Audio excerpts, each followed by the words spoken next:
Today we are going to be forecasting acts of violence during Black Friday. I'm Khulud and I have Jason with me, and we're going to do this based on the stuff we learned in Chapter 9, Forecasting. Black Friday is infamous not for its steals, but also for the amount of violence that occurs. We're going to do this by graphing the time series to determine if the model seems linear. Then we're going to use regression to show that a linear model is reasonable. Then we're going to do a 4-year moving average to forecast acts of violence during Black Friday for both 2016 and the next decade. Then we're going to do a 3-year weighted moving average with weights at 0.6, 0.3, and 0.1. Let's get started.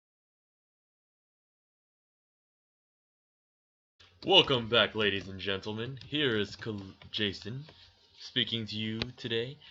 Khulud will be typing in the years. Ooh, look at how fast she's typing. 1, 2, 3, 4, 5, 6, 7, 8, 9, 10.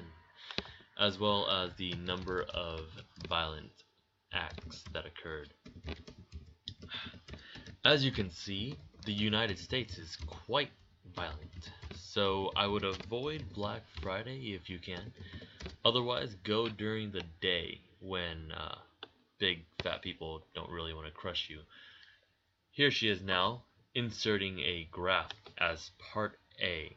As you can see, this time series does seem linear. So, part A, check.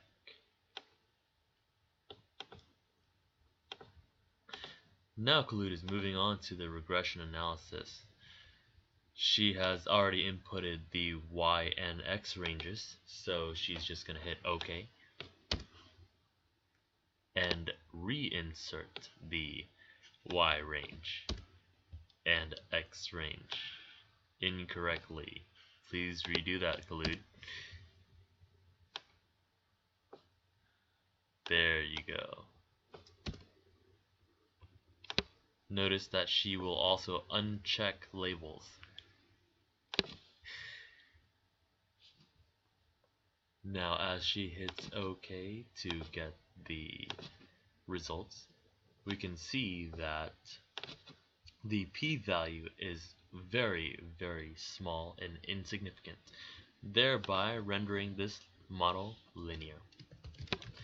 Next, Khulud will be working on the 4-year moving average as part of C.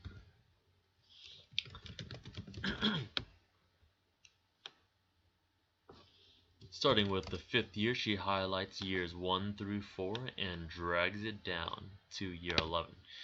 Afterwards, we can only assume that every year thereafter is the same as year 11. A bit boring, but it's okay. Ta-da! The answer to the 4-year moving average is 647.5 violent incidents. Moving on to the 3-year moving average. Weighted, by the way. She starts with year number 3 and multiplies it by the variable of 0.6, as well as year number 2 multiplied by 0.3.